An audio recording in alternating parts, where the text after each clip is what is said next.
माता कौशल्या उसे स्नान करा करके पलने में सुला दिया था। और माता कौशल्या स्नान करके जब पूजा गृह में गई, नैवेद्य को चढ़ाया, तो अब वह माता कौशल्या किसी काम के लिए, पूजा ही की सामग्री के लिए वो बाहर निकली, और वह आती है तो वह बाल रूप भगवान घुटने की सहारा जो है कि वह नैवेद्य को खा रहा है, मुंह ठोर गाल में सब लगा लिया है। माता कौशल्या आती है, देखती है कि अब वो चकित हो जाती है, दौड़ करके जाती है पालना में देखने के लिए। यहाँ तो बाल शिशु सोया हुआ है, और यहाँ पर जो है वही बाल शिशु यहाँ पर नैवेद्य खा रहा है। वो चकित हो गई। उसी समय जो है कि माता कौशल्या हाथ जोड़ती है, तो वह भगवान को मानती थी कि यह जो है भगवान के रूप में हमारे उदर से जन्म लिया, अवतार लिया है। इतना होने पर भी क्या उनका दुख छूटा? नहीं छूटा। वह भगवान जब जंगल गए 14 वर्ष के लिए, तो इधर जो है कि राजा दशरथ 6 बार राम का नाम लिया, लेकिन की मुक्ति नहीं मिली, मोक्ष नहीं प्राप्त हुआ वह। और इसका दुख जो हुआ सभी को यह ज्ञात है, मालूम है। तो कहने का मतलब यही हुआ कि बाहरी पूजा कितना कीजिए, आप अश्वमेध यज्ञ कीजिए, राजस्व यज्ञ कीजिए, कितना कितना खर्च होता है। इतना खर्च होने पर भी वह जो पूजा है, आवागमन सम दुख दूजा है नहीं जग में कोई, यह दुख असह दुख तो लगा ही रह जाता है। इस असह दुख में रह करके यह मनुष्य का शरीर जो है एवं प्रकार से बाहरी पूजा करके वह क्या उद्धार नहीं हो पाता है। तो वह जो है कि दुख लगा हुआ है। कौन सा दुख? हम लोग किन किन शरीरों से आए हैं, और अगर संत सदगुरु के शरण में चले गए और उनसे जुक्ति ले लिए और भक्ति करना आरंभ कर दिए, तो यह जो है भक्ति का संस्कार जो है अब बढ़ रहा है। जन्म जन्मांतर गुरु महाराज भक्ति करा करके संस्कार बढ़ाते बढ़ाते वहां तक ले जाते हैं जहाँ की अभी जो भक्ति करते हैं जीव का अंत नहीं होता है, यह अनंत है। तो यह जीवता का मिट जाना पाठ के क्रम में सुन रहे थे सत्संग योग से पारा संख्या 3 से। जीवता का अंत नहीं होता है, जीवता का अंत तब होता है, जीव का अंत तब होता है जब वह मुक्ति दशा को जीवन मुक्त हो जाता है, तब वह जो है जीवता मिट जाती है। यानी समाधि लग जाने पर ही जीव का अंत हो जाता है।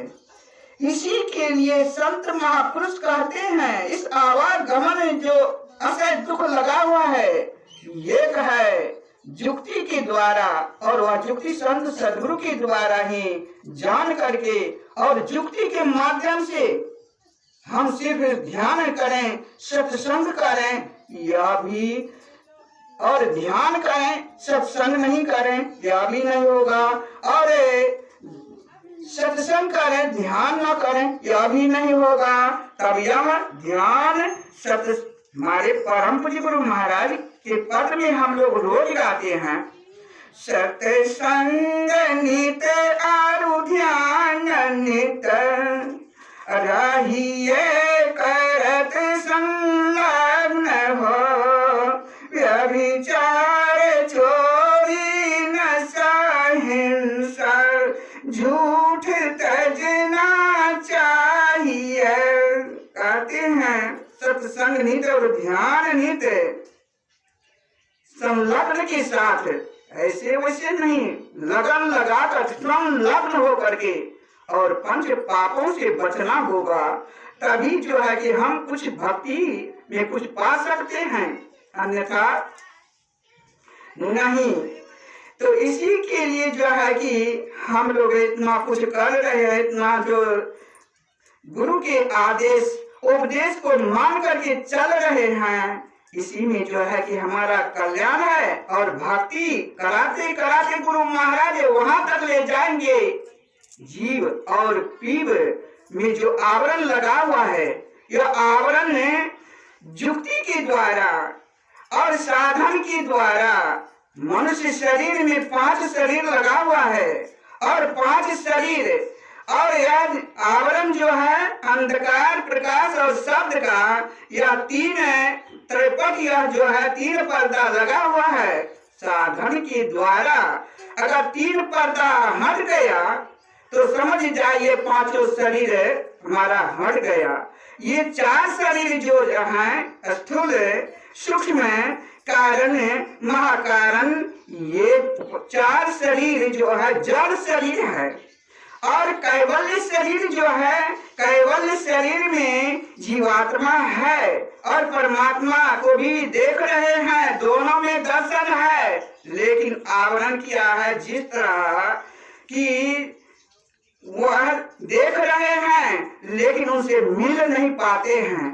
तो कैवल्य, इनको भी चैतन्य शरीर है वह कैवल्य, और इसको जो है कि वही साधन के द्वारा उसे हटाना पड़ता है। तब जो है मुक्ति, मोक्ष को प्राप्त, मोक्ष तक वे पहुंचे हुए हैं, जीवन मुक्त हो जाता है, उसी की समाधि लगती है। तो यह समाधि लग जाती है। तो इस जब यह हो, इस दशा को हो जाता है, तो समझ जाइए कि हमारे अंदर वो जो 3 पर्दा लगा हुआ है, अंधकार, प्रकाश और शब्द का, वो परमात्मा है निःशब्द में। तो निःशब्द जो है, निःशब्द में यह जीवात्मा चला जाता है। तब जो है यही है मुक्त दशा, जीवन मुक्त वह हो जाता है, समाधि लग जाती है। तब आवागमन सम दुख दूजा है नहीं जग में कोई, इसकी निवारण के लिए प्रभु भक्ति करनी चाहिए। इसी के लिए संत सदगुरु इसका भक्ति बतलाते हैं। अभी भाई जी से सुन रहे थे, ब्राह्मण और एक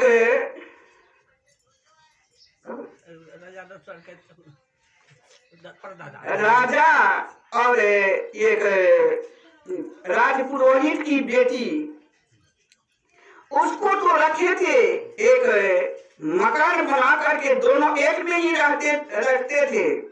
और क्या करते थे कि उसमें धर्म कथा होता था, महाभारत की कथा की चर्चा होती थी, रामायण की चर्चा होती थी, शुद्ध धर्म का कथा चर्चा था। लेकिन बाहर में लोग उसका अफवाह इतना निंदा उड़ा दिया, इतना निंदा उड़ा दिया कि सब पाप जो पहाड़ के समान था, सब पाप जो है सब निंदा करने वाले में बढ़ गया, और थोड़ा बचा वो भी युक्ति के द्वारा उसको जो है ग्रहण करना पड़ा। तो यही है, निंदा करने से, जिसका हम निंदा करते हैं उसका जो है हमारा जो पाप है, जो भी वो पाप निंदा करने वाले में चला जाता है। इसीलिए कहते हैं कि निंदा नहीं करनी चाहिए और अपना बड़ाई भी नहीं करना चाहिए, अपना बड़ाई को छिपा करके रखना चाहिए। अगर इतना कर लेते हैं तो समझ जाइए कि हम परमात्मा के रास्ते पर हम सही सलामत चल पाएंगे। अन्यथा अगर हम घरवार में रह करके हम इन प्रकार हम कर्म करते रहेंगे, हमारा जो है रास्ता बहुत भयंकर, बहुत भारी पड़ेगा चलने में, जाने में। इसी के लिए जो है, अगर सत्संग हो रहा है, सत्संग हो रहा है, लेकिन सत्संग में जाने के लिए जिस तरह यह कहानी है, मैं कहानी समय नहीं है तो कहानी मैं नहीं कहूंगी। तो यह जो है कि सत्संग जो हो रहा है और जो सत्संगी हैं, गुरु भेदी हैं, उनको वह समय में अपने को पनडुब्बी बनाना पड़ेगा, अपने को पनडुब्बी बनना पड़ेगा। पनडुब्बी जो है पानी में रहती है और वह जब पानी से निकलती है, घाट पर बैठती है, तो वो क्या करता है कि अपना पाँव झाड़ लेती है। उसी तरह घर बार में रहते हैं, काम धंधा में रहते हैं, बाल बच्चे में रहते हैं, एवं प्रकार से काम में रहते हैं। अगर सत्संग हुआ, यह है काम में रहते हैं या पानी में डूबना, यानी माया में डूबे हुए हैं।